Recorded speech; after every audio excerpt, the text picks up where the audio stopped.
Hi, my name is Bailey Coburn. I teach at Logansport High School in DeSoto Parish. I'm a high school science and biology teacher to our 10th through 12th grade students. In this lesson, I will be with my 10th grade biology students. We are in our energy unit right now through the Tier 1 curriculum, Open SciEd. We are focusing on the standard Life Science 2-4 that highlights how energy and matter are transferred through an ecosystem and also cycled. My objective in this unit, there's actually two of them for this lesson. First is that they will be able to identify different trophic levels in a food web, and secondly, that they will be able to calculate the amount of energy transferred through each trophic level in that ecosystem. This relates to all really what we have learned so far this year. First unit that we started with was ecosystems, and we learned about producers and consumers, how they rely on each other. Moving forward now into our energy unit, we've talked about photosynthesis and cellular respiration. And so even though we have an idea of energy in the animals in an ecosystem, we're now going to talk about how does energy transfer through each one of those organisms and how much is lost through heat. I believe that my students are going to really tie into this lesson because they have a lot of background knowledge through our ecosystems and energy units this far. My main passion as an educator is to see students be successful across the board. I know success looks different for different level students. In my lesson, you'll specifically see that some of my students have a calculator while others do not. My lower level students are going to have a calculator because they may struggle to divide or multiply or be able to move a decimal as easily as my advanced level students are. Also, when it comes to their exit ticket, my lower level students are going to look at a basic level question to observe the 10% rule, while my advanced level students are going to look at leap practice release items to see can they attest at the mastery level. I love seeing students succeed, and I have high hopes for them to succeed in this lesson because of the prior knowledge we have.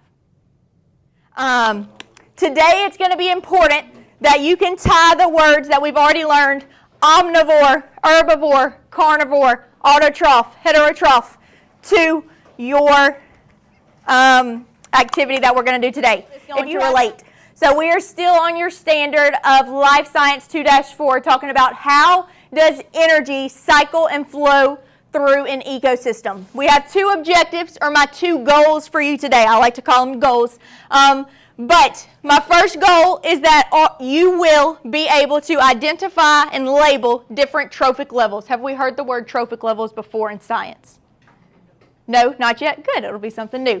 Have we heard about the 10% rule? All new today. Fabulous. So my first goal is that you're going to be able to label the trophic levels in a food web, food chain, food pyramid. And then after we learn what those trophic levels are, that's a sub-skill to what we're going to have to do to be able to calculate using the 10% rule to see how much energy is actually flowing through an ecosystem. We learn quickly. What have we learned about energy so far? Anything that pertains to energy? Cannot be created or destroyed, but what can it do? It can be transferred and transformed. Yes, can be transferred or transformed. So that is what we call the law of conservation of energy. Energy is not created or destroyed, but it can be transferred or transformed. What is a trophic level? In order to understand and be able to identify them, you have to know what is a trophic level. It's basically wherever that organism, plant or animal, falls in the food chain, food web, food pyramid. How many trophic levels are there? Normally 3 to 5. You will probably see 3 to 4 on any state test. I'm going to show you 5 today because I want to show you more than what we would expect to see. So if somehow a 5th trophic level shows up on your EOC, you're not surprised. We've already been there. You know what it looks like. So we have talked about the sun. Sun gives energy to plants for photosynthesis. Do we remember what is energy from the sun called? Radiant energy, yes. So radiant energy is the main or the primary energy source for an ecosystem. However much energy the sun exerts, you're going to see that word today. Exerts just means puts off. However much energy the sun gives off is the max amount that that ecosystem can have. And you're going to first trophic level, so this is going to be your first box, is the producers, AKA you may see it as primary producers. So what is the name of the trophic level? The name of that trophic level is producers. We've already talked about producers already. We know that they can make their own food. Plants, algae, some specific types of bacteria all make their own energy from sunlight. Specifically, it's going to happen in the chloroplast of those cells, which I know y'all know this because we tested on it on Friday. Plants are going to receive the most energy out of anybody else in that food chain, food web. And you're going to see why when we get into the 10% rule. But so this is what your model should look like, or your guided notes so far. Name of the trophic level, you should put producers or primary producers in that first box. Next question, where do they get their energy from? Sun, yes, exactly. So I'm going to put the sun in specifically what kind of energy? Radiant energy, very nice. This one in for you. They are going to give energy to the primary consumer, and that's what's coming next. What can I connect producers to that we've already talked about in class? Plants. What else? So we've talked about the word producers already. Maybe what's another word that we have learned for producers? Autotrophs. This whole last column on the far right is going to be specific to you.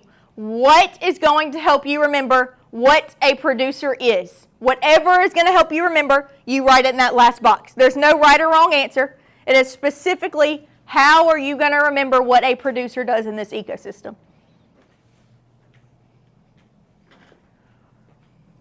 Anybody want to share out what you wrote? It makes something. Makes something. It's making its own food.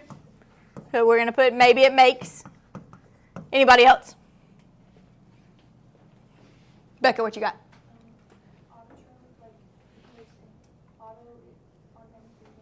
Yes, so she's going to think auto. They're automatically making their food. I like it. Specific to you. For me, again, this is how I remember it. It's not exactly how you may remember it. I would probably put the word produce because they can produce their own food. That's how I remember exactly what a producer is. Look like. Again, as I'm telling you about the next trophic level, I want you to fill it in to see if we can get through this. So my next trophic level is called primary consumers. And primary consumers are going to get energy from producers only. Nothing else. They're only going to eat plants. They cannot make their own food, so they have to get organic material from somewhere or someone else in this ecosystem. When I'm looking for a primary consumer on a food web, food chain, food pyramid, they're either going to be right above the producers or directly to the right. I said that the producers got the most amount of energy in an ecosystem. So now specifically, your primary consumers are going to get the second most because they're closer to the front of the food chain. Some good answers. Where do they get energy from? Organic. Producers. So producers, plants, whatever you want to put there. Who are they going to give energy to? You will hear that in just a second. I'm not going to spoil that one for you now. What can I connect that to that we've already learned about? Something that eats plants only. Herbivores, very nice. So that is what I can connect it to. And lastly, what keyword or phrase will help you remember? I'll give you a time to write that, and I'll have one or two people share out. The producers are going to give energy to the primary consumer. Primary consumer gives energy to the secondary consumer. Secondary consumer gives energy to the tertiary consumer. Tertiary consumer gives it to the quaternary. Quaternary gives it to nobody because he's king of the jungle. Not until he dies and a decomposer can get a hold of him. Goal number 1. So right now, I want you to listen to how I would think through these problems to be able to label each one of these trophic levels.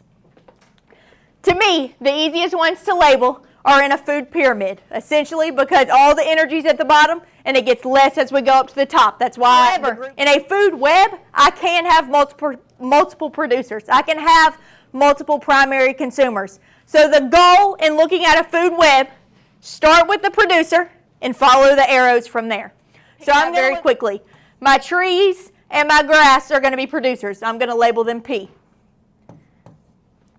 Just like in my food chain, anything that has an arrow coming from a producer is going to be a primary consumer. So I follow my So I start at my primary consumers and follow the arrows again. So a primary consumer, the deer, is going to give energy to the snake. So that is my secondary consumer. The grasshopper is going to give energy to the frog, also a secondary consumer. Now, here's where it gets a little tricky, so make sure we're paying attention. I see a primary consumer gives energy to this eagle, but also so does two secondary consumers. So when I see that they get food from two different energy sources, in this case 3 different energy sources, I'm going to label them the highest source or the highest trophic level possible. So because they get energy from a secondary consumer, I will label this a tertiary consumer. Follow the arrow. So now let's get to our second goal, which is the math part of it. Rule.